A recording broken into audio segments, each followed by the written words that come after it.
안녕하세요. 최면 전문가 주현중입니다. 오늘은 최면이 당신의 뇌를 변화시킬 수 있는지 알아보겠습니다. 여러분은 최면 전문가들이 사람들을 명령에 따라 잠들게 하는 것을 본 적이 있을 것입니다. 동물 흉내를 내거나 또는 성격을 바꾸기도 합니다. 최면은 단순한 속임수가 아니라는 것이 밝혀졌습니다. 최면에 걸릴 수도 있고 여러분의 뇌에 실제적인 변화를 일으킬 수도 있다는 과학적 증거가 있습니다. 어떤 심리학자들은 심지어 많은 신체적, 정신적 조건을 가진 환자들을 돕기 위한 치료법으로 그것을 사용합니다. 당신이 생각할 수 있는 과장된 세뇌 방식은 아닙니다. 예전부터 다양한 명상 기술과 최면 상태는 수천 년 동안 기록되어 왔습니다. 하지만 우리가 현대 최면이라고 생각하는 것은 프란츠 메스머라는 의사 덕분에 1700년대에 시작되었습니다. 그래서 우리는 이메즈머리즘이라는 단어를 얻었습니다. 메스머는 자연에 대한 이론을 가지고 있었는데 그는 동물의 자성이라고 불렀습니다.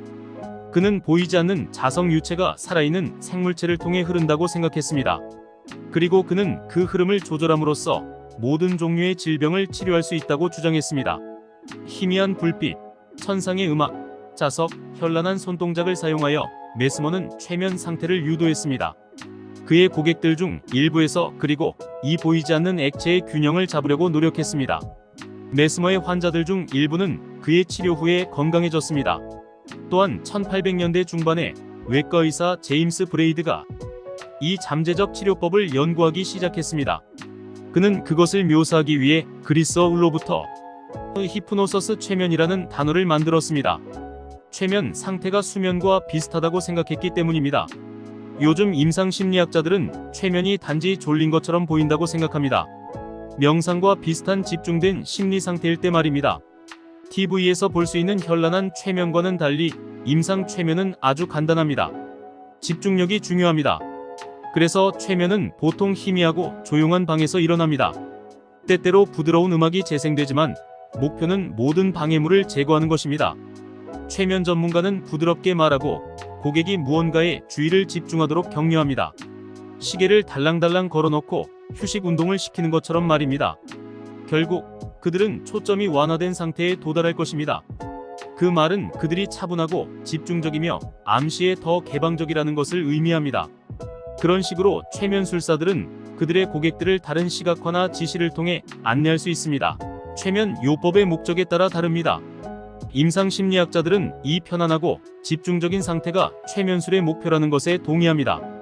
우리의 뇌는 우리 주변의 세계로부터 많은 감각 정보를 받습니다. 하지만 우리는 무슨 일이 일어나고 있는지 알아내기 위해 많은 처리와 해석을 합니다.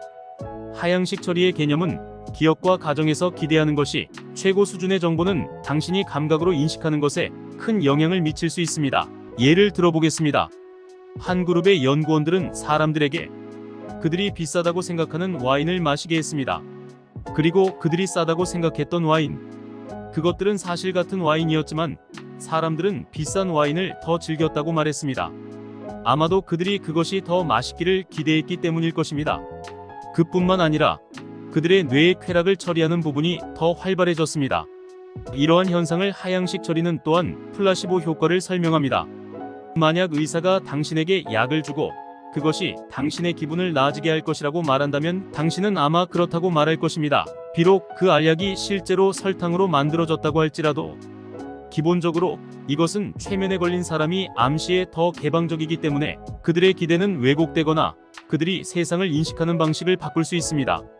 최면술이 이런 인식에 영향을 미칠 수 있다는 과학적 증거가 있습니다. 스트로프 테스트를 보세요.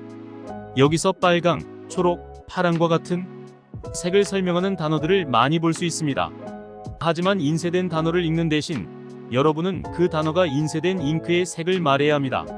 그래서 예를 들어 노란색이라는 단어가 파란색 잉크로 인쇄된다면 당신은 우파란색이라고 말할 것입니다. 인지상의 갈등 때문에 정확하게 대답하기가 상당히 어려울 것입니다. 여기에 최면 치료를 이용하기로 하였습니다. 최면 치료 며칠 후에 피실험자들은 뇌 스캔을 받는 동안 스트로프 테스트를 받았습니다.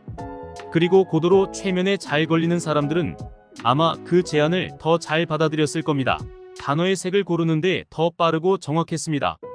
훨씬 더 놀랍게도 그들의 뇌 활동에는 측정할 수 있는 차이가 있었습니다. 구체적으로 쓰여진 단어들을 해독하는 것을 책임지는 뇌 영역은 활성화되지 않았습니다. 그래서 그들의 뇌는 단어를 단어로 인식하지 않는 것처럼 보였습니다. 동시에 그들의 뇌는 그 일에서 어떠한 갈등도 느끼지 않는 것처럼 보였습니다. 그래서 최면 암시가 피실험자의 기대를 바꾼 것 같습니다. 그래서 그들은 말 대신 횡설수설하는 것을 인지했고 색깔에 집중할 수 있었습니다. 신경과학자들에 의한 다른 연구는 심지어 최면이 기억을 차단할 수 있다는 것을 발견했습니다. 어떤 최면 전문가들은 이런 것들을 속임수로 사용하지만 몇몇 과학자들은 최면술이 유용한 도구라는 것을 발견하고 있습니다. 최면은 심지어 출산 중에 불안과 고통을 줄이기 위해 사용되었습니다. 그리고 최면 요법은 때때로 다른 행동치료 기술과 함께 사용됩니다. 담배를 끊는 것부터 우울증이나 PTSD와 같은 정신질환에 이르기까지 활용되고 있습니다. 그렇다면 최면은 진짜일까요? 아마도 그럴 것입니다. 만약 심리학과 인간의 뇌, 최면에 대해 더 배우고 싶다면 구독과 좋아요를 눌러주시고 앞으로의 영상에 많은 관심 부탁드리겠습니다. 지금까지 최면 전문가 주현중이었습니다.